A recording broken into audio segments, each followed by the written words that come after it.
Hello, my friends. This is Dr. B, the best doctor in medicine. 30 plus years of experience in clinical medicine. Dr. B wants to talk to you today about this irregular heartbeat, completely irregular heartbeat that you might have right now as we speak, but you don't even know about it. Isn't that crazy? The most common irregular heartbeat in the world, right? The world, not just in the US, all over the world. The most common irregular heartbeat in medicine, we call irregular heartbeat, we call that a cardiac arrhythmia. Cardiac arrhythmia. The prefix A means absence. Rhythmia, rhythm, means absence of a normal, regular rhythm in your heart. The most common by far, cardiac arrhythmia all over the world is AFib. A-F-I-B. AFib. Atrial fibrillation. The acronym AFib, A, letter A, F, letter F, I, letter I, B, letter B is an acronym for atrial fibrillation. It is the most common cardiac arrhythmia, and the incidence means the number of new cases every year of AFib all over the world is increasing regularly as people live longer, right? Makes sense. And in addition to that, because a lot of people in the Western world smoke alcohol, right? They smoke alcohol. I apologize, smoke cigarette, right? And they drink alcohol. So alcohol, even socially, right? Tobacco, even a little bit, plus aging after the age of 50 puts you at higher and higher and higher risk as the years pass and as you get older to have this deadly cardiac irregular heartbeat called arrhythmia, cardiac arrhythmia called AFib. It is a deadly cardiac arrhythmia. How does it kill the person? It kills that person by causing a stroke. So the upper chambers of your heart, they contract irregularly, they barely contract at all.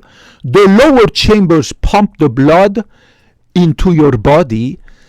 The fact that the two upper chambers of your heart, right, what we call in medicine atria, the two atria, the left atrium, the right atrium on the right side. The fact that they beat irregularly, completely irregularly, creates the formation of blood clots. Blood clots inside your freaking heart. Think about that. And most people don't even know that they have this irregular heartbeat, right? So they are having a barbecue, you are watching me, you don't even know you have it.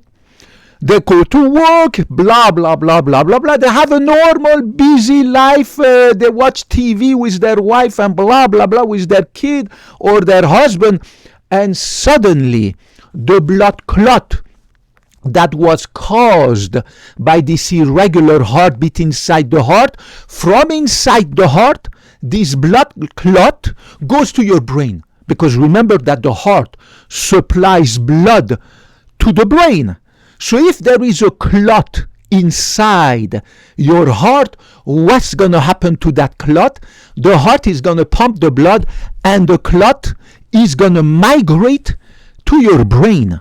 If it doesn't go to your brain, it's going to go to your kidneys, to your arm, to your other arm, to your legs, to your liver, to anything, to your intestine, and cause blockage, right? Remember that any artery, when you have a clot that migrates, the clot is here. Let me grab here. Imagine this is the clot inside your heart. This clot was formed inside your heart, formed because you have this AFib, irregular heartbeat, and you don't even know it. This blood clot is going to go inside the arteries of your brain, and it's going to obstruct them. Look, blood can no longer go because you are having an obstruction, right? What we call in medicine embolism. Embolism. So this blood clot gonna go to your brain, obstruct the blood flow. That's it, you're done. You have a massive stroke. Isn't that crazy? Guys, if you are 50 years and above, 50 years and above, slowly over time, especially if you drink alcohol, if you have a history of smoking, if you have high blood pressure, diabetes, high cholesterol, right? You are at increased risk for having atrial fibrillation. There are many other risk factors for developing AFib. Of course, the number one is aging, right? Starting at the age of 50, the older you get, the more chance that every year you have AFib, right? And the other group of people are people who used to be in their youth, who used to be high-level athletes, high-level runners, marathon runners, long-distance runner, long-distance bikers, right? People who were exercising at high intensity level, aerobic exercise of the heart at high intensity level. Later in life, once they pass 50, they are at higher risk of having AFib. So if you are at or above the age of 50, especially if you have any risk factor, diabetes, smoking, alcohol, history of AFib in your family, right? High cholesterol, hypertension. If you were a previous in your youth long distance runner, right? Long distance biker, high intensity aerobic exerciser, athlete. You need to ask your doctor, your family doctor, to have you have a consultation with a cardiologist. It is crazy, guys, how many times I see guys, how many times people come, the guy is 60 years old, 65, 70, to our clinic. I ask the guy or the lady, when was the last time you had a consultation with a cardiologist? The guy says, it's the first time I'm seeing a cardiologist, a heart specialist, right? Dr. B works in a cardiovascular clinic. We specialize in the diseases of the heart, right? And the blood vessels, right? Dr. B is an expert in cardiac and vascular imaging, right? I see people with messed up hearts, right? Messed up. I see people with deadly atrial fibrillation who don't even know they have it. And the guy is 60, 65, 70, 75. First time in his life that he comes to see a heart specialist. That is crazy. And then when I asked him why, he said, well, my family doctor, my internist, never thought it was necessary. I mean, this is crazy, guys. Guys, you need to be to some extent in charge of your own health care, right? Because your family doctors, he has a huge clinic to run. He has 40 patients to see every day. He's too busy making money, running his business, right? He's there to make money, even at the hospital, right? They are busy. They are super busy. They don't have the time to do individualized medicine, individualized healthcare. Medicine, healthcare that is tailored to you, my dear compatriot who is watching me. Medicine that is tailored to you. Medicine that is tailored, adapted to you, to your age, to your gender, to your ethnicity. They don't have the time to do that. And medicine, guys, healthcare in America is going down the drain, right? You need to tell your doctor if you are 50 and above, even if you are in good shape, to have your consultation with a doctor, with a cardiologist, right? If you have risk factors, the one that I just said before, that's mandatory. But how can you be 50 and above, right, and not asking your family doctor, doctor, send me to that heart doctor, to a cardiologist, just for a routine checkup? The same way I go to my dentist, right? There's nothing wrong with my teeth, but I go to the dentist to look, maybe over there's something going on, to do my regular cleaning, right? 50 and above, you need to have a consultation with a cardiologist, even if you feel healthy. Guys, I do cardiac ultrasound, right? I see every day people who thought they were healthy. The heart has valvular problems. The heart has coronary obstructions. But the guy felt okay because they were not severe yet. But thank God that he came to see us, because we were able to detect those heart problems that were not giving him yet any pain, any symptoms, any shortness of breath, right? Any irregular heartbeat yet, so that we can implement preventive measures, right? And keep him from messing up his heart even more. So don't wait for the last moment. It's like when you go, you do your regular screening for cholesterol, high blood pressure, diabetes. Women, they go, they do their mammogram. Guys do their prostate screening. We don't wait until we get a cancer to try to look for cancer. So it's the same thing. Don't say because you are healthy, your doctor said there's no need to send you to a heart specialist called a cardiologist. I see every day people with messed up heart don't even know they have it, and they come because they found out that the guy has this and that in his blood tests, right?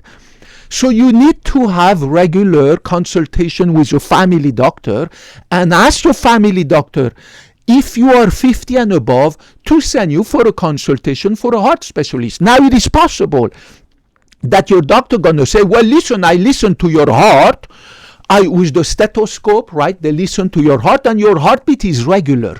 The problem that a lot of family doctors don't understand is that AFib, which is deadly, AFib, atrial fibrillation, the most common cardiac arrhythmia, deadly because of blood clots going to your brain causing a massive stroke, right?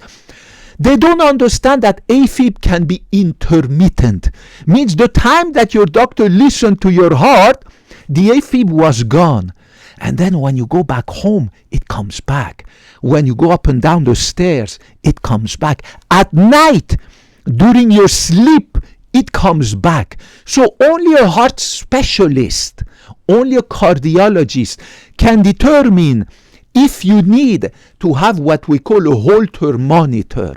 Means it's a little monitor, right? Now they are miniaturized like that they attach to your chest, that will monitor your heart rate for 24 hours, up to 7 days, up to 14 days, sometimes even longer, to see if you don't have sudden intermittent bouts of AFib. So the guy is healthy, he feels pretty good, he goes to see his family doctor, the family doctor listens to the heart and says, well, you know, you don't have any AFib, your heartbeat is regular. He goes back home, at night, he develops AFib.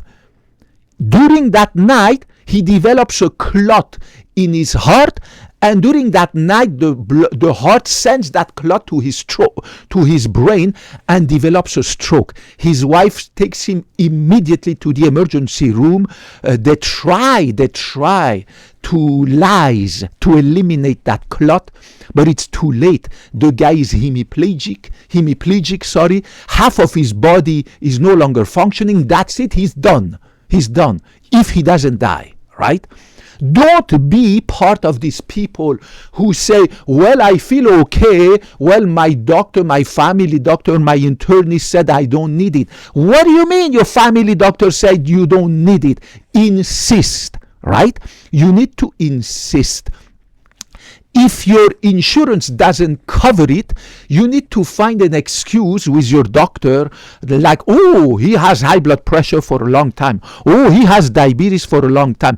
It is impossible that your insurance company doesn't approve a screening, first-time screening for a cardiologist visit, all right? And then you come to our clinic, we will do an EKG. EKG, basic EKG. I, Dr. B, will check your heart in details. I will check your heart. I will tell you if your heart is healthy, if you have valvular problem, if you have any obstruction in your heart. And then if everything's fine, the cardiologist will look at you too. If everything's fine, you go home and you're happy. You're done. That's it. Maybe you come back next year or in 2 years if needed, right? But have this first consultation with your cardiologist if you never had one, especially if you have any of these risk factors, high blood pressure, diabetes, former athletes, smoking, alcohol, family history of AFib, aging, right, after 50. Your risk increases more and more. It is impossible, guys, to not do a screening consultation with a cardiologist.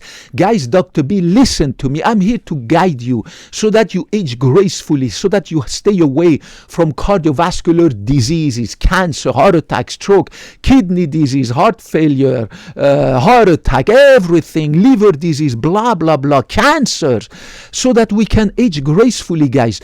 Remember, guys, that the healthcare in America is becoming a disaster. The country is bankrupt. We have $37 trillion of national debt. 37 trillion, not billion, not million, trillion. Every state government is bankrupt. So they don't care about you guys. Only you can care about you. You can care about yourself. You have to ask your doctor to do this. You have to grab the bull by the horn and get in charge. To some extent, of course, right? You have to trust your doctor, but to some extent, you have to be in charge of your own health care. Because there's so much your doctor is going to do for you, guys. I see so many patients, guys, who come late. And I'm wondering, I don't tell them directly, but I'm wondering, sometimes I ask, like, how come you didn't come earlier? Well, my doctor never asked, never thought it was necessary. The family doctor, the internist, should have sent the patient years ago. The guy has heart failure at the last stage. The guy has valvular heart disease at the last stage. The guy has coronary obstruction, very serious, advanced level. If this guy had been sent to us, heart specialists, cardiac and vascular specialists, earlier, a few years ago, we would have detected all this. We would have prevented this nasty heart failure, coronary artery disease, atrial fibrillation and everything. Get in charge of your healthcare. Don't trust 100%. Don't rely 100% on your family doctor, on your internist. They are too busy making money, running their business. He has a family to take care of too. He needs to pay the bills. His receptionist, his nurse, his medical assistant. He's busy making money, running his business. He wants to go on vacation next month. He's busy seeing a ton of patients every day, 30, 40, going from one room to the other, blah, blah, blah. He spends with you only 5 minutes, right? 5 minutes in the room. Statistics of the American Medical Association, the average time a doctor spends inside the room with a patient is 5 minutes. Those patients spend an hour in the waiting room and then he spends only 5 minutes with the doctor. What kind of medical care is that, right? Guess what? It's going to get worse because the population is growing. We are 350 million people in America, and every year the population of the US is going to grow more. People living older, more immigration. In addition to that, we are $37 trillion of debt. In debt, every year our national debt increases by $1 trillion. Next year gonna be 38. The other in 2 years gonna be 39. In 3 years our national debt gonna be at $40 trillion. Every state is bankrupt. There's no money. Overpopulation, national debt, national deficit. So they don't care about you. So you need to care about yourself. I love you guys. Get back to me if you have any questions. If I can help, put your comments down there. And remember, I do care about you. And I hope to talk to you in the next video. God bless you.